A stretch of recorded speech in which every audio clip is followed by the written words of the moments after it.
Mais uma vez eu cumprimento a amada igreja com a paz do Senhor Jesus. Convido aqueles que estão nas suas Bíblias a gente poder fazer a leitura do texto bíblico que se encontra no livro de igreja que Deus revela. Deus revela até o livro que o pastor vai pregar. Eita glória! O pastor deu orgulho dessa igreja, sabia. Como é que vocês sabem disso? Gênesis capítulo 27, a partir do versículo de número 30. Gênesis capítulo 27, a partir do versículo de número 30. Graças a Deus. Diz assim a palavra de Deus, versículo 30. Mal acabara Isaac de abençoar Jacó, tendo este saído da presença de Isaac, seu pai, chega Esaú, seu irmão, da caçada, e fez também Esaú uma comida saborosa, a trouxe a seu pai e disse: levanta-te, meu pai, e come da casa que teu filho para ti preparou, depois me abençoes. Perguntou-lhe Jacó seu pai, Isaac seu pai: quem és tu? Respondeu ele: sou Esaú teu filho, o teu primogênito. Respondeu Jacó. Então estremeceu Isaac de violenta comoção e disse: quem é, pois, aquele que apanhou a caça e me trouxe? Eu comi de tudo antes que viesses, eu abençoei, e agora ele será abençoado. Como ouvisse Esaú tais palavras de seu pai, tratou com profunda amargura e disse: abençoe também a mim, meu pai. Respondeu-lhe o pai: veio teu irmão, astuciosamente tomou a tua bênção. Diz Esaú: não é com razão que se chama ele Jacó, pois já 2 vezes me enganou, tirou-me primeiro de primogenitura, e agora usurpa a bênção que era minha. Disse ainda: não reservaste, pois, para mim nenhuma bênção, meu pai.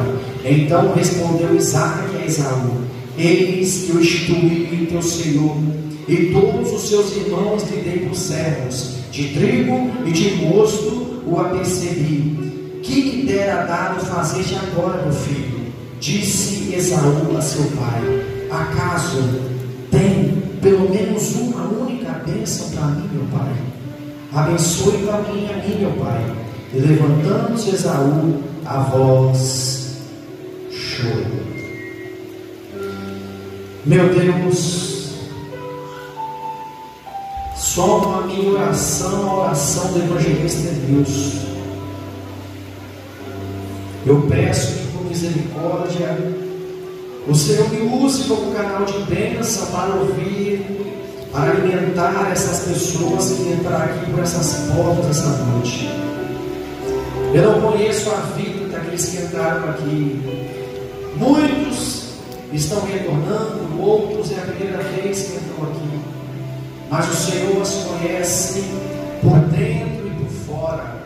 O Senhor conhece as necessidades. O Senhor não vê como o homem vê. O Senhor conhece e sabe daquilo que nós precisamos. E é por isso que nessa noite eu te coloco em tuas mãos. Eu estou aqui seguindo o cronograma que o Senhor colocaste no coração, versículo a versículo. Mas a igreja é tua, a autoridade é tua, esse povo é teu, e a vontade do Senhor sempre precisa prevalecer. Não importa o que tenha preparado em casa, mas se o Senhor provê e acredita que algo precisa ser ministrado, que o Senhor venha me usar como canal de bênção nessa noite, da forma e do jeito que o Senhor quer, para benefício daqueles que a ti pertencem. Assim eu oro em nome de Jesus. Glória. Aumenta um pouquinho para mim, por gentileza, o fundinho musical. Meus amados irmãos, dando sequência ao livro de Gênesis, agora falando a respeito de Esaú, a gente aprende nesse texto bíblico que toda atitude tem consequência, e muitas vezes Uma vida fora do seu real propósito deixa-nos marcas profundas e consequências irreversíveis. Percebemos que não existe uma atitude inofensiva. Nada no mundo espiritual é inofensivo a ponto de a gente achar que uma simples decisão, uma simples fala, uma simples atitude, ela não tenha valor no mundo espiritual. Tudo que nós fazemos, pequeno, grande, sempre vai refletir na nossa vida de maneira positiva ou de maneira negativa. A gente sabe que em algum momento a conta das nossas atitudes chega. Em algum momento é cobrado através das consequências aquilo que a gente fala, aquilo que a gente faz, aquilo que a gente pensa. Porque nossas ações não dizem respeito às vezes a nós mesmos. Sempre nossas ações são influenciadas para influenciar pessoas. E muitas vezes somos usados como um canal atrapalhador para o propósito divino que Deus estabeleceu para o homem, que é a reconciliação com Deus. Hoje na escola bíblica nós aprendemos que no mundo espiritual nada é pequeno, nada é inofensivo, nada é por acaso. Qualquer simples posição, fala, atitude reflete poderosamente nas suas consequências. A consequência é algo que ninguém é capaz de controlar. A consequência é uma ferramenta exclusiva de autoridade de Deus. É Deus quem estabelece. Ninguém consegue mudar o resultado de uma consequência. Ninguém consegue reverter o resultado de uma consequência. Mas a boa notícia é: nós não temos controle sobre os seus resultados, mas nós temos poder e autoridade para tomarmos decisões que nos levarão a consequências agradáveis. Você não pode escolher a consequência, mas você pode escolher o que você vai plantar. E a minha Bíblia diz que certamente a medida que plantamos será a mesma medida que colheremos. Ninguém planta uva e colhe abacaxi, ninguém planta abacaxi e colhe uva. A lei da semeadura é o fator primordial na vida do ser humano. E muitas vezes caminhamos, andamos, tomamos decisões, tomamos certos posicionamentos, acreditando que aquilo ali é inofensivo, que aquilo ali não tem nada a ver, que não vai acontecer nada. Porque vivemos em um mundo atual de uma cristologia moderna, de um cristianismo moderno, onde tudo não tem nada a ver, não. Mas a minha Bíblia ensina que as pequenas atitudes serão aquelas que Ele poderá nos levar direto para o inferno. Pastor Rony, está doído. Mas Deus me chamou não foi para maciar o seu ego. Deus não me chamou para ser beneficiado pessoalmente pela obra de Deus. Deus me chamou para influenciar as pessoas a largar os maus caminhos, a prestar atenção naquilo que realmente importa, que é sempre agradar a Deus. Eu preciso te alertar que o que você faz não é inofensivo no espiritual. O que você faz influenciará diretamente a sua vida aqui na terra e pós-morte na eternidade. Já dizia um filósofo internacional: aquilo que fazemos em vida ecoará na eternidade. Eu sei que isso não é um texto bíblico, mas isso fala a respeito daquilo que é real, daquilo que é verdade. Eu te pergunto: o que você está fazendo em vida que ecoará na sua eternidade? Ecoará coisas para o teu bem, para o teu deleite pessoal, ou ecoará para o seu sofrimento e amargo eterno? Aleluia. Esaú é um grande exemplo de uma pessoa que considerava que as coisas não tinham nada a ver Esaú era um grande líder, Esaú era um grande caçador, Esaú era um bom filho, Esaú era um filho amado pelo seu pai, Esaú servia o seu pai. Às vezes nós temos a falsa sensação que Esaú não era uma pessoa boa, que Esaú não era um bom filho, que Esaú era um mau exemplo, que Esaú não era, que não tinha prestígio nas pessoas. Muito pelo contrário, não é à toa que Isaac esqueceu-se que Jacó, o segundo filho, era o preferido de Deus e queria abençoar Esaú. Tamanha alegria e satisfação que Esaú trazia ao seu coração. Mas Esaú possuía 3 grandes defeitos que o impossibilitavam de receber a bênção final, que era a bênção da primogenitura. Não importa a nossa capacidade, não importa tanto o prestígio que você e eu possamos ter em meio à sociedade, não importa se nós somos os preferidos das pessoas que têm autoridade aqui na terra, se nós não fizermos aquilo que Deus quer, não vale de nada. O primeiro grande defeito de Esaú não levava as questões espirituais a sério. A Bíblia fala que um simples prato de lentilha, uma comida barata, mais barata do que feijão. Talvez andando na rua você come um pé de lentilha. Esaú trocou a maior bênção, uma bênção espiritual, de autoridade espiritual sobre as pessoas, uma bênção de autoridade sobre a sua família, sobre o seu povo, uma bênção também financeira. Ele receberia a porção dobrada financeiramente de tudo que o seu pai possuía. Esaú trocou por um simples prato de lentilha. Esaú estava com fome, voltou à caçada, e seu irmão Jacó perguntou se ele queria trocar as bênçãos, a bênção da primogenitura, por um prato de lentilha. Esaú pensou: não, estou com fome, eu quero me alimentar aqui. De que vale a bênção da primogenitura agora? Sendo que o que vai alimentar a minha carne e matar a minha fome será um prato de lentilha. E foi e trocou a sua bênção de forma verbal com Isaac. Esaú achou que isso foi uma simples atitude, uma simples coisa que não traria consequências futuras para ele. Talvez nós pensamos que é uma coisa muito simples, muito pequena, que não tem nada a ver, mas eu percebo que no final, quando a consequência chegou para a vida dele, ele passou a entender e a valorizar o mundo espiritual. O segundo grande defeito de Esaú é que Esaú era um homem guiado pelos seus próprios caminhos. Esaú procurava os seus desejos pessoais, desejos imediatos, desejos terrenos. Esaú priorizava a sua própria vontade.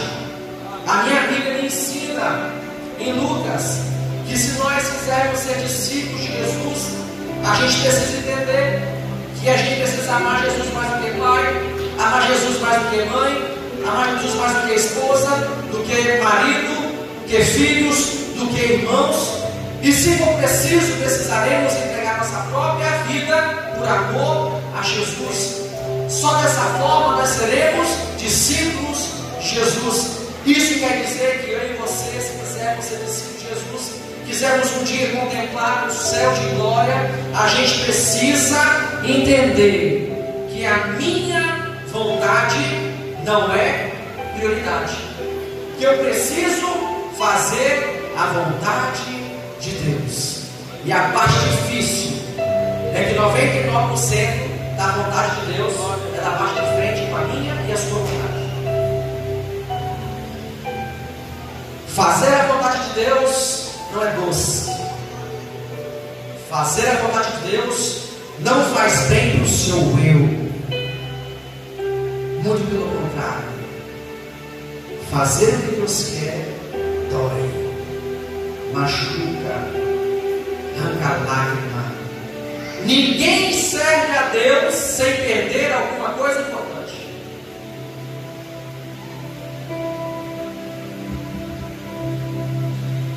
E o bem mais precioso que a pessoa tem é o seu coração, é o seu senso do que é certo e errado. Não é isso? Ah, não, mas Uma vez eu vi um acidente, quase um acidente. Eu com o carro atrás, tinha uma pessoa na frente da minha esposa no carro, entrou com tudo com rotatória, meu ônibus correndo, freio, eu disse, meu Deus do céu, para ligar a esposa e arrebentar o carro, matar todas as duas. E aí eu falei com a motorista, fulano de tal, você não viu o ônibus vindo não? Eu vi, mas na preferência ela queria saber se ia morrer, se ia destruir o carro, se ia matar a minha esposa. O que importava era a preferência, era a razão. Você percebe como o ser humano tem um senso de justiça interior muito aguçado? Como o seu eu é aguçado na vida? E da mesma forma era o Esaú. A Bíblia fala que Esaú não poderia casar com outra pessoa, a não ser pessoa da linhagem de Abraão e de Isaac, que seguiria a aliança que Deus havia feito com o povo, havia feito com Abraão. Esaú não poderia casar-se com cananéias, porque misturariam, porque cananeus adoravam outros deuses, não eram tementes ao Deus de Abraão e de Isaac, e posteriormente a bênção que Deus havia decretado na vida de Abraão, que passou para Isaac, e depois passaria para Jacó, mas Esaú era o primogênito que deveria ser para Esaú, e influenciar diretamente no cumprimento dos propósitos de Deus. Mas o que importa o que Deus quer, o que importa leis humanas, o que importa o que Deus estabelece, o que importa que eu olhei para a cananeia, achei ela bonita, casar com ela. Esaú tratava a sua vida direcionando os seus próprios caminhos. Se nós tivéssemos a consciência do que é a consequência de uma decisão, nós não pensaríamos duas vezes antes de fazer alguma coisa. Nós entregaríamos todas as nossas decisões na mão de Deus. Muitas vezes sofremos, padecemos, entramos em guerras, em lutas, simplesmente porque fizemos, tomamos decisões direcionadas pela nossa própria vida. Eu fico triste que não é difícil você encontrar pessoas na rua que se dizem evangélicas, que se dizem cristãos, que ficam em galho, igreja, já vem muito disso. Não, vou sair porque Deus mandou sair. 2 meses depois, não, Deus mandou ir para lá, Deus mandou ir para lá. Uma semana depois, não, Deus agora mandou para lá. Meu Deus, são pessoas guiadas pelos próprios caminhos. Deus não é Deus de confusão, não. Deus manda, a pessoa permanece, a pessoa fica. E os frutos vêm.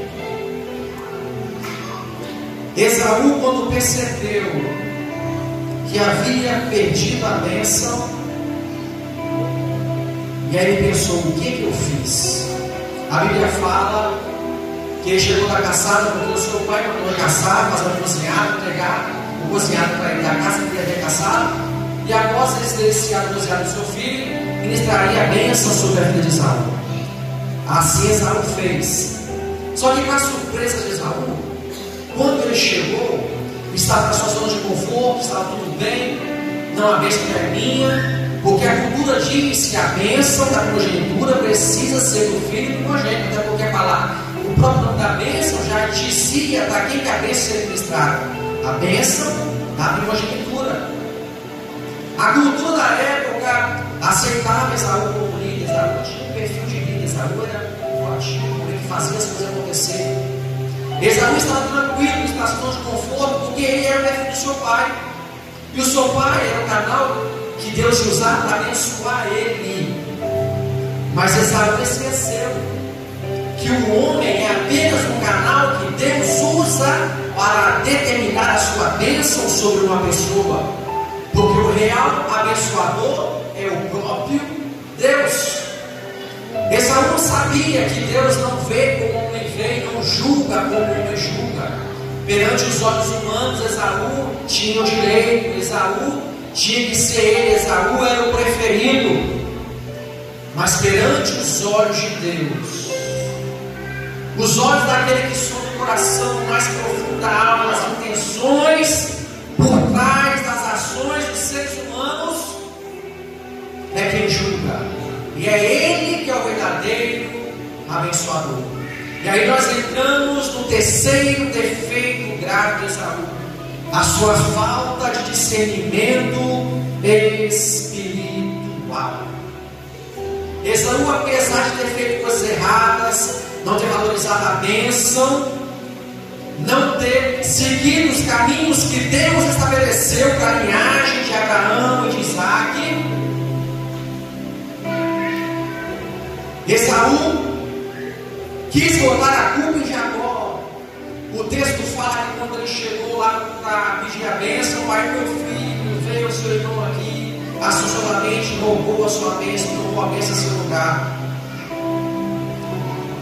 E aí ele falou: meu irmão, me enganaste mais uma vez. Tamanha falta de discernimento de Esaú. Esaú não percebeu que não foi Jacó que tomou a bênção dele. Esaú não percebeu que ele perdeu a bênção por causa das suas próprias atitudes. Esaú não entendeu que estava colhendo as consequências das coisas que ele havia feito fora do planejamento, do propósito de Deus. Esaú não percebeu que é Deus que é o abençoador. Esaú não entendeu que Deus estabelece os seus próprios critérios para os seus planos, para abençoar aquele que Ele quer abençoar. Esaú não entendeu que, apesar do seu pai ser a autoridade, ter poder, todo o poder emana de Deus, e que Deus levanta quem Ele quer, Deus abate quem Ele quer. Deus levanta reis, abate reinos, porque Ele é Deus. É muito mais fácil colocar a culpa nas pessoas do que assumir os nossos próprios erros. A falta de discernimento na vida de uma pessoa faz com que ela impute as responsabilidades da consequência da vida que ela vive no outro. Quando seria muito mais fácil, muito benéfico, muito mais benéfico, olhar para dentro de si, reconhecer os próprios erros, se arrepender, pedir perdão, misericórdia, para talvez assim encontrar a salvação e a reconciliação com Deus. Mas infelizmente o eu parece que fala mais alto. Assim como foi a gente disse: não, Jacó que é o culpado, Jacó que me roubou, Jacó não tem autoridade de roubar a bênção daquele que Deus estabeleceu que fosse abençoado. Quem é que pode abençoar aquele que Deus abençoou? E quem é que pode amaldiçoar aquele a quem Deus escolheu para abençoar? Esaú não entendeu que é um mundo espiritual, que tudo está no controle de Deus e que nenhum plano de Deus pode ser frustrado. Deus já conhecia o íntimo de Esaú desde o ventre dele. Antes dele nascer, Deus já o conhecia. E por isso não foi o preferido do Eterno. Esaú, na sua zona de conforto, já é meu, já está ganho, né? Não, a bênção é minha. Todos os indícios indicavam que ele deveria ser o abençoador. Não, a bênção é de Esaú por direito, porque ele é o primogênito. Ah lá, o cara dele, ele faz acontecer, ele caça, é um líder nato, é um bom filho do pai, serve ao pai, não, tem que ser Esaú. Opa, já está ganho. A bênção já é minha.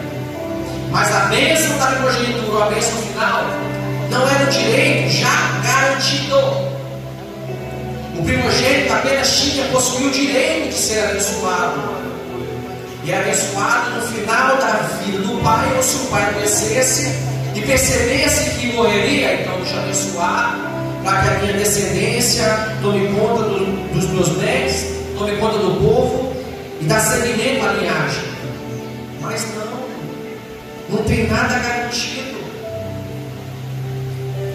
ele apenas retinha o direito de receber a bênção.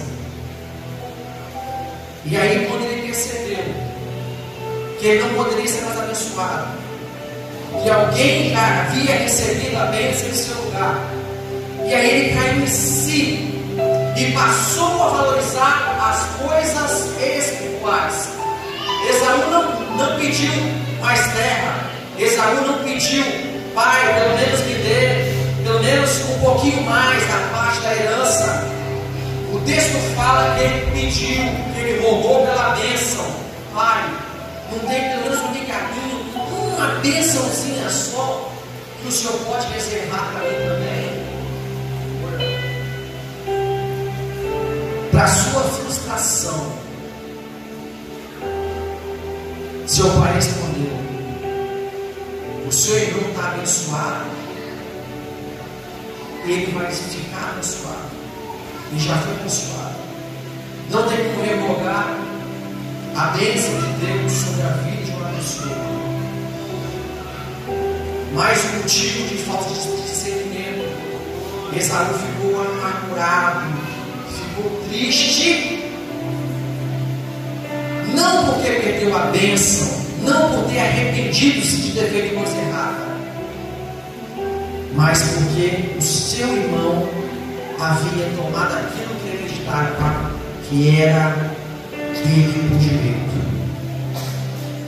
Quando ele se deu conta de valorizar aquilo que realmente precisa se dar o valor, e aí ele viu que era tarde demais. Eu quero trazer para a reflexão para mim e para a sua vida hoje.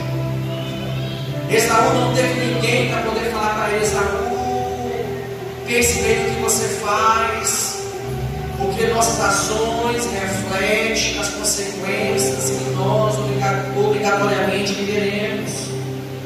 Esaú, valorize mais as coisas espirituais. Esaú, não ande pelos seus próprios caminhos, não estabeleça os seus próprios caminhos. Busque em Deus o caminho que você precisa andar. Esaú, não coloque a culpa nos outros, nos seus erros. Esaú, examine-se, pois, você a si mesmo. Arrependa-se do que você fez. Peça misericórdia, talvez assim haja esperança na sua vida. Acredito que não havia ninguém para instruir Saul esse povo.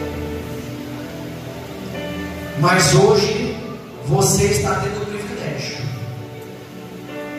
de ser instruído, de ser lembrado que as suas ações, as suas decisões, as suas atitudes ecoará na sua eternidade.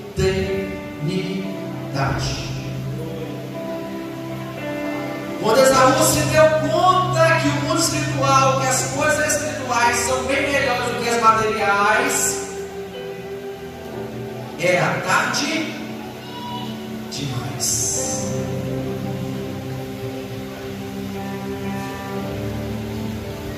Eu não posso sair daqui, já estou terminando. Eu não posso sair daqui nessa noite sem antes chavetar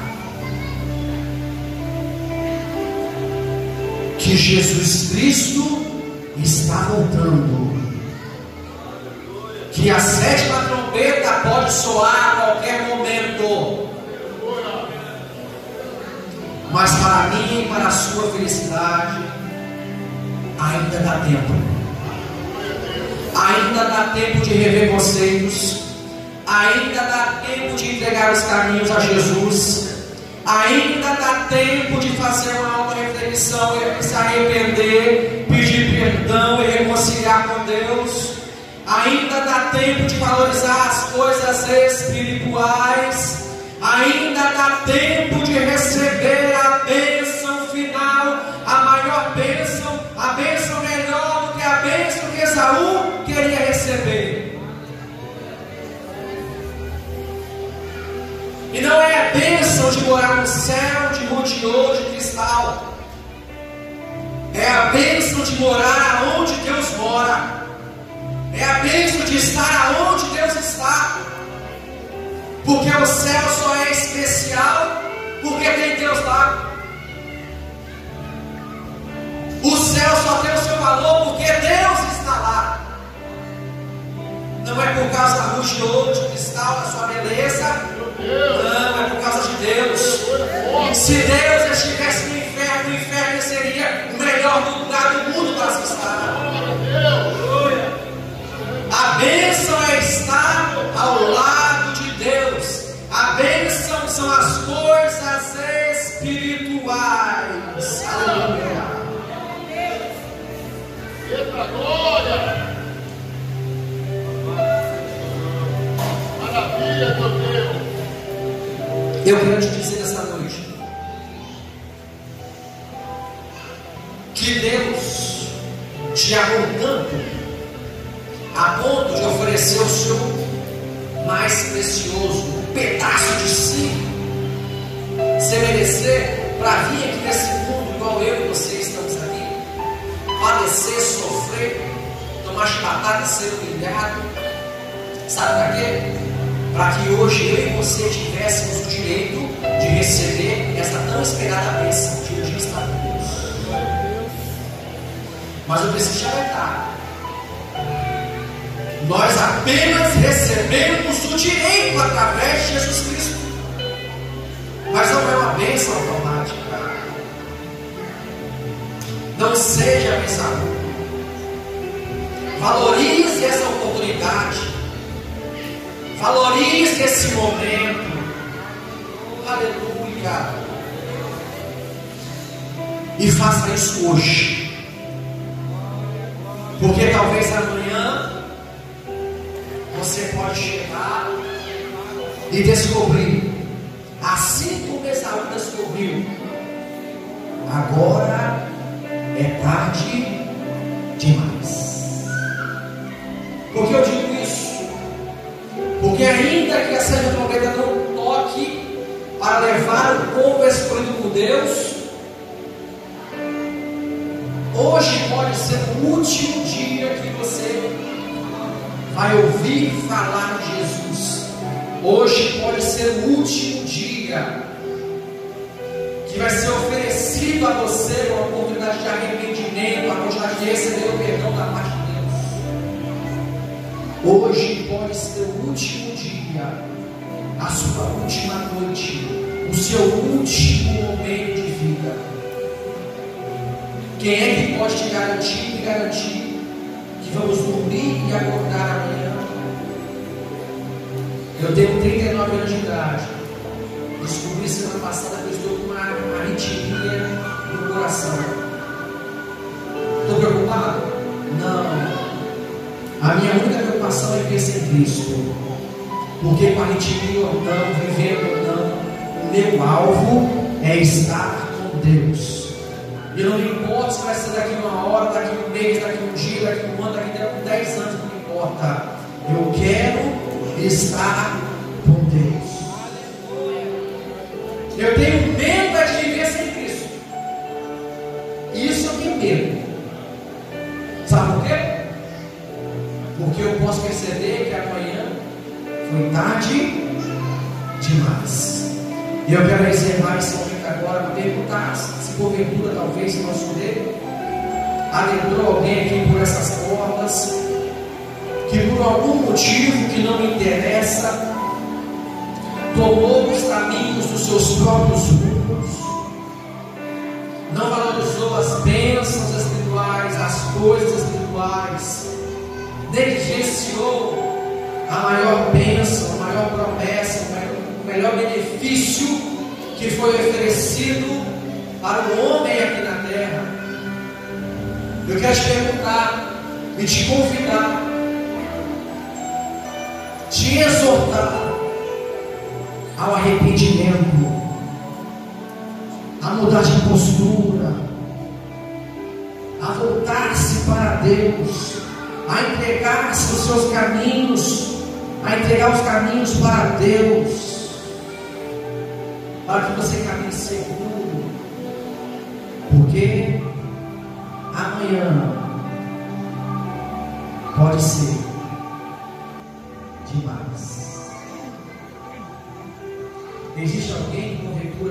entregar a sua vida para Jesus, ou quer fazer uma reconciliação com Deus, Esaú não teve chance. Ele perdeu a bênção. Esaú teve uma consequência irreversível. A vida que você leva hoje ainda é reversível, mas ela é reversível hoje. Amanhã ela pode se tornar irreversível. Aproveite o momento. Aproveita a oportunidade que é te dada de reconciliação. Pastor, quais são os benefícios? Eu falo. Primeira coisa, matar o seu eu. Você vai se machucar. Você vai entrar na guerra interna. Segunda coisa, você vai chorar. Terceira coisa, você vai sentir dor. Quarta coisa, vai amargar. Quinta coisa, você vai tentar desistir muitas vezes. Sexta coisa, você vai querer parar no caminho. Poderia falar inúmeras coisas que você vai passar se você entregar a sua vida com Jesus. Mas eu tenho uma única coisa para dizer. Juntando todas essas coisas que um cristão de verdade passa aqui na terra, devido escolher caminhar, trilhar os caminhos que Jesus trilhou para eles, nada é comparado ao peso de glória que é esperado para aqueles que escolhem entregar as suas vidas a Jesus. Nada do que você vai passar, do que nós passamos aqui, se compara ao que é nos reservado com Deus. E uma coisa eu tenho para te dizer: vai valer a pena. Vai valer a pena. Vai valer a pena. Não virá uma gota de remorso no seu coração por tomar essa decisão. Muito pelo contrário. Mas em contrapartida, para aqueles que insistirem em gastar os seus próprios caminhos, infelizmente, haverá uma vida eterna de amargura, longe da presença de Deus. A última vez que eu pergunto nessa noite: existe alguém que quer entregar a vida para Jesus, que quis se reconciliar com Deus? Dou-lhe uma, dou-lhe duas e dou-lhe três. Não é leilão, mas é o tempinho para você refletir. Já que não tem ninguém, que Deus em Cristo Jesus abençoe vocês grandemente. Desejo que todos que estão aqui já decidiram entregar-se a Jesus, e aqueles que porventura talvez não tenham decidido, que o Espírito Santo de Deus o convença antes que seja tarde demais. Amém? Glória a Deus. Meus irmãos, estão chegando para o nosso trabalho.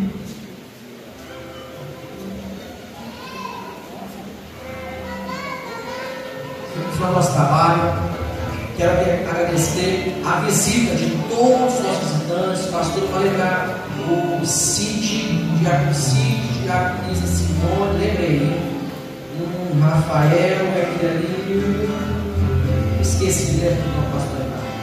É quem, Rafael? É dele. Aí eu falei para você que era responder, o Elis também está aí, tá vendo? Eu falei para você, está só te testando, você sabe, né? O Elis também está ali, abençoado, a família todinha, vou lembrar, hein? Lucas, Tássila, Jacó, Keila, Arthur. Essa é um pouquinho mais difícil. Tá feliz, Taismane? Me ajuda aí. Hã? Tá feliz? Não entendi não. Tá feliz?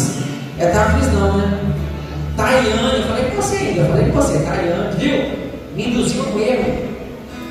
Me induziu a fazer vergonha aqui, induziu ao erro. Fui na sua onda, tá vendo?